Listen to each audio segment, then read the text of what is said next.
Hi, my name is Eddie Vernier, and today I'd like to show you how to turn some random pieces of scrap wood into a beautiful cutting board for your kitchen. And as an added bonus, we'll also show you how to put a drip groove in. Come and join us and we'll show you how to do it. At this point, I went ahead and cut down all those pieces of scrap into attractive pieces of wood for our cutting boards. Now with this piece, I'm going to do the same. Now if you notice here at about 13 inches, I have some wood filler, so I want to make sure I cut that off. So I'm going to actually rip 10 inches out of this, and since I have 25 and a half, I get two good 12-inch pieces. So let's go ahead and cut that down. First, I measure 12 inches away from the fence, and that will cut off the wood filler. Remember, whenever using a table saw, make sure you have your safety glasses on and keep your hands away from the blade. Now from your clean cut edge, rip 10 inches off of the piece, and that will give you your overall width.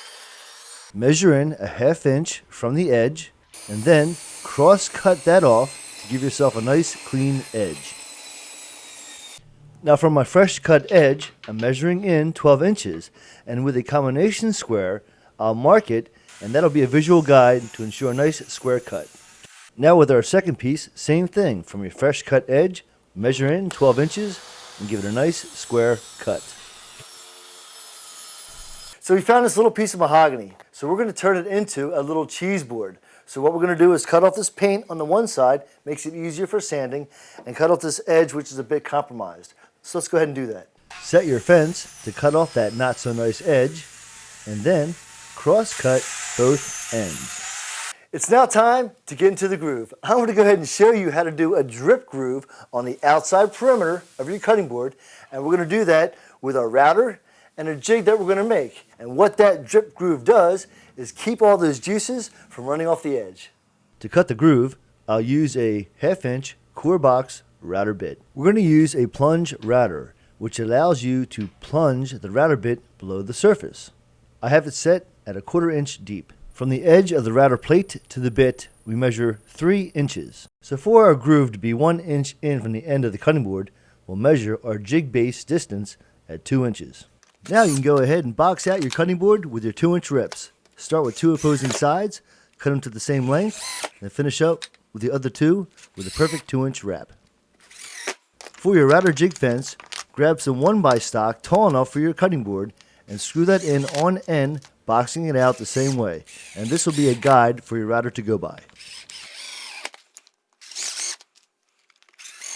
And make sure it's nice and snug. Now with your router, put your safety glasses on, get it in position, turn it on, plunge it down, lock it off, and then go in a clockwise formation to router out your piece. Be careful not to let the flat edge of the base near the fence. Well, it turns out that our test piece came out perfectly. So now what we're going to do is create the same type of jig around the actual cutting boards.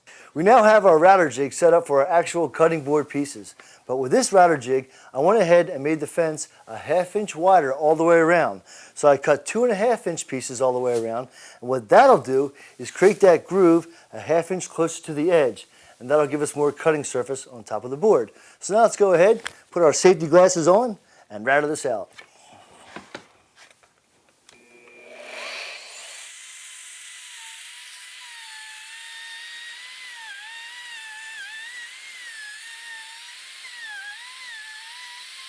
I have another cutting board at the exact same size, but before I cut the groove in the top, I want to make sure that I have the right side up, and that is with your crown pointing up. It's always important. So now let's go ahead, stick this in, nice and tight, put on those glasses, and remember when you're routering on the inside of something, you want to go clockwise.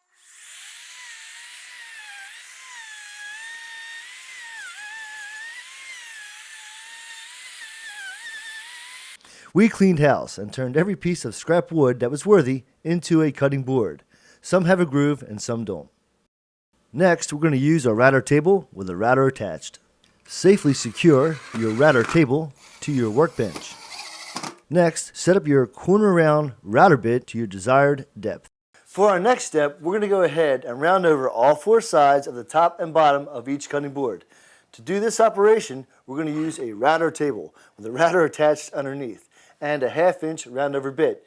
We went ahead, set it all up, made it safe, and tested it on a piece of scrap wood, and it came out nice. Now let's go ahead with our test piece, run it through all 4 sides, top and bottom, and see if we like it. And remember to always use your safety goggles. When shaping your wood, keep your piece tight against the fence and the table. Even though I speed up the footage, in reality I always take my time and am very safe with all power tools. Well, this appears that it came out very nice, so I'll tell you what, it's time to round over all of our cutting boards. I think taking the hard edges off of the cutting boards will not only make them more decorative, but easier to work with in the future. Now let's sand our new cutting boards, top, bottom, and all 4 sides. I'm going to use 120 grit sandpaper with a vibrating sander. When you're sanding, it's very important to always go with a wood grain. If not, you could scratch the surface. When sanding the sides, keep the base of the sander flat with the surface. Fold your sandpaper in half and sand down your corners. And remember to always go with the grain. When sanding your groove, it's okay to go against the grain, but make sure you come back and clean up your flat surface. I like to start with a vibrating sander to get the majority of the surfaces and then come back and clean it up with a finished hand sand. Now that our cutting board is sanded nice and smooth, it's time to go ahead and apply a generous amount of pure mineral oil. What this will do is seal up the wood grain and make it ready for cutting. Now load up your clean rag and board with mineral oil and spread it out evenly on all sides. And don't forget to get into the groove. Sometimes the end grain will absorb more oil than the rest of the board, so load it up. These blue pyramids are perfect to help the board dry. We're going to use 1/2 inch round rubber feet. The nails are a little inconsistent, so we're going to make sure that we measure in 1 1/4 inches from both ends so we don't poke through the groove. Now turn your piece over, make your 1 1/4 inch mark, give yourself a pilot hole, and then nail in your rubber foot. Now just follow that procedure for all 4 corners.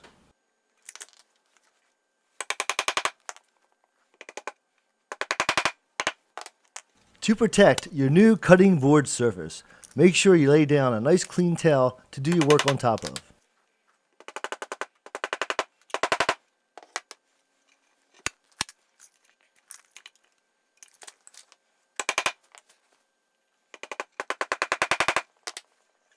Well, there you go.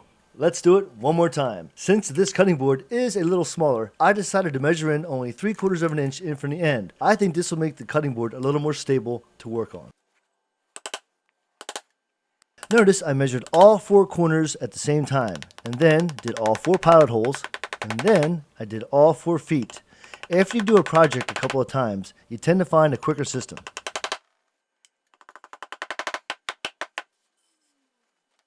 Well, I hope you had fun learning how to build your own cutting board. There's lots of ways to make a cutting board, I know, but I wanted to show you a nice, safe, and effective way to turn your piece of scrap into a cutting board.